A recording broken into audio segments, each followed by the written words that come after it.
வணக்கம். My SRC my pride. என் பெயர் முனைவர் கு. புஷ்பாவதி, உதவி பேராசிரியர், தமிழ்துறை சுயநிதி பிரிவு, சீதாலட்சுமி ராமசுவாமி கல்லூரி, திருச்சி 2. நான் எடுத்துக்கொண்ட தலைப்பு திருமந்திரம் உணர்த்தும் மனித வாழ்வியல். மனித வாழ்வியல் மனிதனுக்கு சரியான நடை வழிகாட்டுவதற்கும் சமூக விதிமுறைகள் அடிப்படையை புரிந்து கொண்டு நடப்பதற்கும் நெறிமுறைகள் முக்கியமானது. அவ்வகையில் பக்தி இலக்கியம் மிக முக்கியத்துவம் பெறுகின்றது. பக்தி இலக்கியம் நமது கண்ணால் காணப்படும் உலகத்தையும் அனுமானத்தையும் அறிய தகுந்த ஆன்மாவினையும் இறைவனையும் இனிது காட்டும் ஞான ஒளியாக விளங்குகின்றது. நம் முன்னோர்கள் சரியை, கிரியை, யோகம், ஞானம் என 4 வகைகளில் இறைவனின் அருளை பெற்றதும் இவ்வழியே ஆகும்.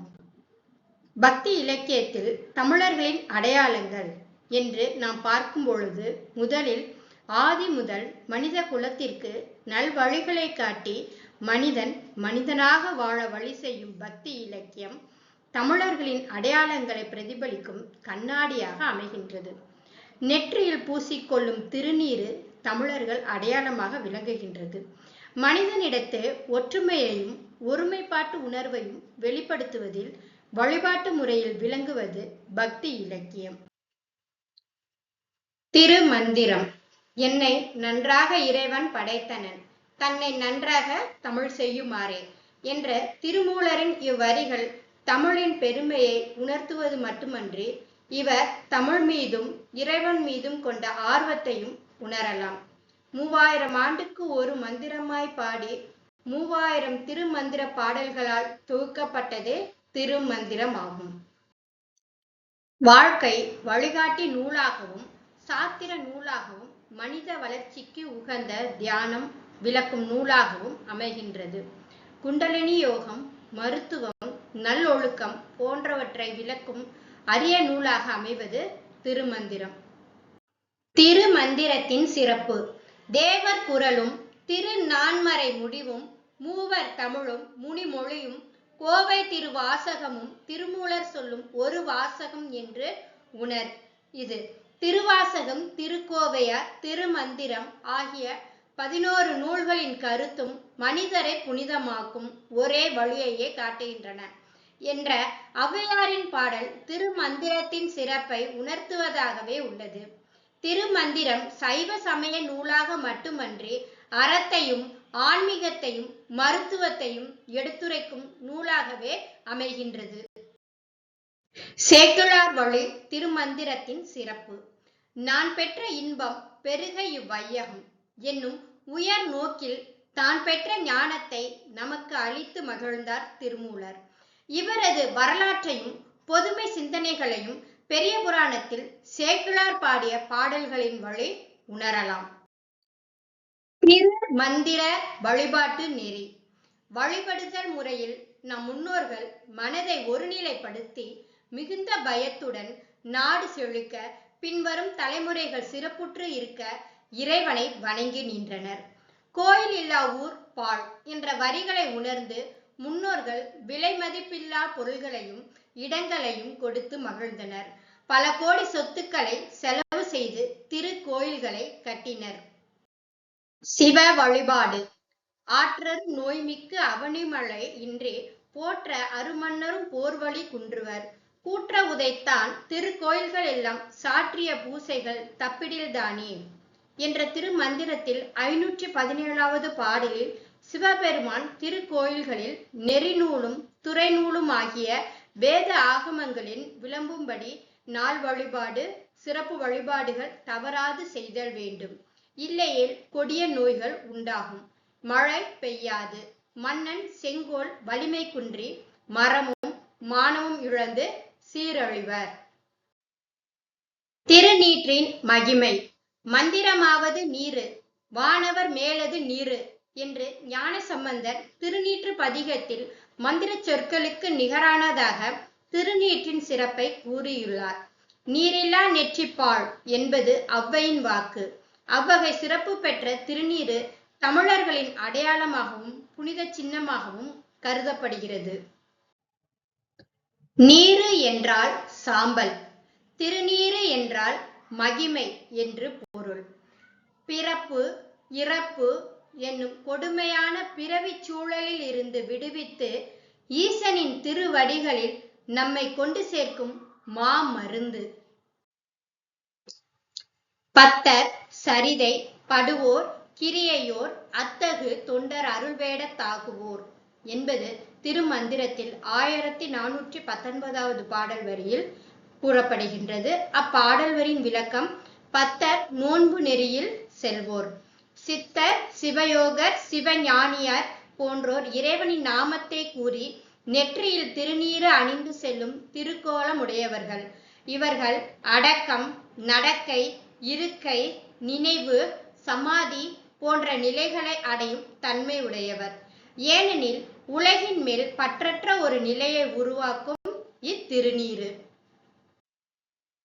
வழிபாடுகள் தவறினால் மன்னர்க்கு தீங்குல வாரி வளங்குன்றும் கண்ணங் களவு மிகுத்திடும் காசினி எண்ணறு நந்தி எடுத்துரைத்தானே என்ற திருமந்திர பாடலில் மழை பெய்யாது களவு பெருகி களவெடுக்க சுவரில் தோண்டும் கருவி மிகுந்திடும் என்றும், எனவே இறை வழிபாட்டை தமிழர்கள் சிறந்த முறையில் மேற்கொள்ள வேண்டும் என்கிறார்.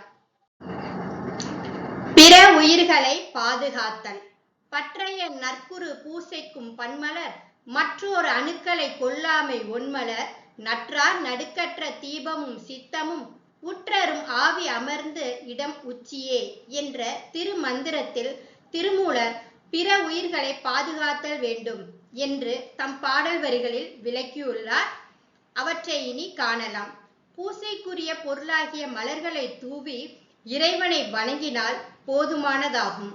ஆனால் பிற உயிர்களை கொன்று அதன் வழியே இறைவன் அருளை பெறுவது தவறானதாகும். பிற உயிர்களை பாதுகாத்து அவற்றின் வழியே இறைவனின் அருளை எளிமையாக பெறலாம் என்பது திருமூலரின் வலியுறுத்தலாக அமைகின்றது. இறைவனை வணங்கும் முறை. தெய்வம் உனக்குள் இருக்கையிலே நீ வெளியே தேடி அலைவது வீணே என்கிறார். எனவே இரு கரம் கைகூப்பி மனதை ஒருநிலைப்படுத்தி மனதிற்குள் இறைவனை வரவழைத்து வணங்க வேண்டும். தேனுக்குள் இன்பம் செறிந்திருந்தார் போல் ஊனுக்குள் ஈசன் ஒளிந்திருந்தானே என்ற பாடல் வரியில் இறைவனை வணங்கும் முறையை அழகாக வெளிப்படுத்தி இருக்கின்றார் திருமூலர். அன்பே சிவம். மனிதர்கள் ஏனைய மனிதர்கள் பால் செலுத்தும் அன்பில்தான் உலகம் நிலைத்து நிற்கின்றது. அது மட்டுமன்றி அவ்விடத்தை இறைவனும் குடிகொண்டிருப்பான். நீங்கள் பிறர் மீது அன்பு செலுத்தினால் இறைவன் உங்கள் மேல் அன்பு செலுத்துவார். திருமூலரும் இவற்றையே வலியுறுத்துகின்றார். அவற்றை நாம் இனி பார்க்கலாம். அன்பும் சிவமும் இரண்டென்பர் அறிவிலார், அன்பே சிவமாவது ஆறும் அறிகிலார் என்ற 270வது பாடலில் அன்பே சிவம் என்பதை வலியுறுத்துகின்றார். புற வழிபாடு. புற வழிபாடு அடிப்படை வசதி இல்லாத ஏழை மக்கள் உணவு இல்லாது வறுமையில் வாடி நிற்க அதை உணராது இறைவனுக்கு பூஜை செய்வதும் பால் அபிஷேகம் செய்வதும் இறைவனின் அருளை பெற நினைப்பவர்கள் புற வழிபாட்டை மேற்கொள்ளக்கூடியவர்கள்.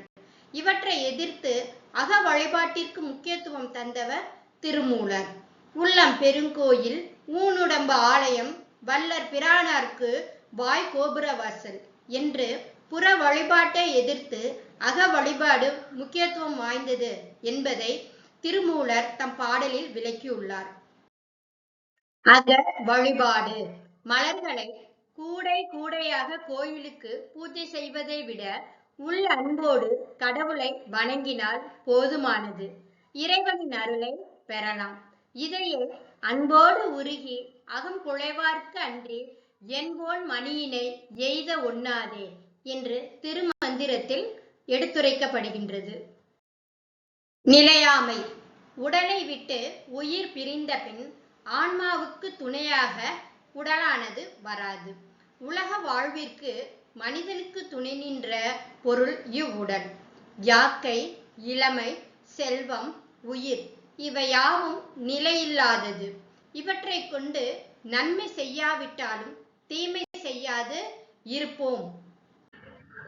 யாக்கை நிலையாமை. மனிதனின் மரணத்திற்கு பிறகு அவனது ஆவியுடன் வருவன வராதன பற்றி திருமூலர் தம்முடைய பாடல்களில் எடுத்துரைக்கின்றார். ஆவியுடன் செல்லுங்கால் ஐம்பொறிகளை கொண்டு இயங்கிய உடலும் உடலால் பிறந்தவர்களும் உடலை மணந்தவர்களும் துணையாக வரமாட்டார்கள். செல்வம் நிலையில்லாதது.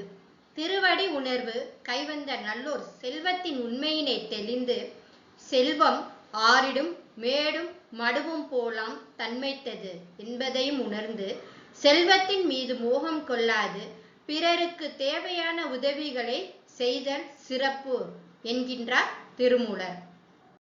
உயிர் நிலையாமை. தழைக்கின்ற செந்தளிர் தன்மலர் கொம்பில் இழைக்கின்றதெல்லாம் இறக்கின்ற கண்டும் என்ற திருமந்திரத்தில் 229வது பாடலில் பல கிளைகளை கொண்ட மரத்திலிருந்து பழுப்புற்று உதிரும் இலை போல பல உறுப்புகளை கொண்ட உடலை விட்டு உயிரானது பிரிந்து போய்விடும் என்று உயிர் நிலையாமையை பற்றி சிறப்புற எடுத்துரைக்கின்றார். இதனால் மனிதனுடைய தலையாய பண்பு எவ்வாறு இருத்தல் வேண்டும் என்பதையும் இங்கு விளக்கியுள்ளார். உலக வாழ்க்கையை விட்டுவிட்டு சிவலோகம் செல்லும் போது நாம் செய்த புண்ணியங்கள் மட்டுமே கூட வரும் என்பதை கருத்தில் கொள்ள வேண்டும். இருக்கின்றவரை பிறருக்கு தேவையான பொருள்களை தர வேண்டும். தன்னை நாடி வருபவர்களுக்கு இல்லை எனாது வாரி வழங்க வேண்டும். ஞானிகளுக்கு இன்முகத்துடன் பணிவான வார்த்தைகளை கூறி உபசரித்தல் என்பது மனிதனின் தலையாய பண்பாகும். ஆன்மீகமும் அறிவியலும். ஆன்மீகமும் அறிவியலும் வேறென்று, இரண்டும் ஒன்றே. இதையே திருமூலரும் வலியுறுத்துகின்றார். ஆன்மீகத்தின் வழி தான் பெற்ற அறிவியல் கருத்துக்களை விதைக்கின்றார். இன்றைய அறிவியலாளர்களும் வியக்கும்படியாக மருத்துவ குறிப்புகள், அறிவியல் அற்புதங்கள் போன்றவற்றை திருமூலரும் தம்முடைய திருமந்திரத்தில் வலியுறுத்தியுள்ளார். கரு உற்பத்தி. இவர் பாடல்கள் மகப்பேறு மருத்துவ அறிவியலுக்கு முன்னோட்டமாகவே அமைகின்றது. சான்றாக, பெண்ணின் வயிற்றில் மலம் மிகுந்திருந்தால் பிறக்கும் குழந்தை மந்தமாகவும், சிறுநீர் அதிகமாக தேங்கி இருந்தால் குழந்தை குருடாகவும் செவிடாகவும் பிறக்கும் என்ற செய்தியை தம்முடைய திருமந்திரத்தில் பதிவு செய்துள்ளார். தோத்திரத்திற்கு திருவாசகம், சாத்திரத்திற்கு திருமந்திரம் என்பது சான்றோர் கருத்து. எனவே தூய்மையாக இருத்தல், நேர்மையுடனும் பொறுமையுடனும் காமத்தை வெறுத்து களவை வெறுத்து கொலை செய்யாமலும் இருத்தல் மனிதன் கடைபிடிக்க வேண்டிய முறையாக மந்திரம் விளக்குகின்றது. எனவே நாமும் இவற்றை கடைபிடித்து நல்ல ஒரு மனிதனாக இறைவனுடைய அருளை பெற்று வாழ்வோமாக. நன்றி.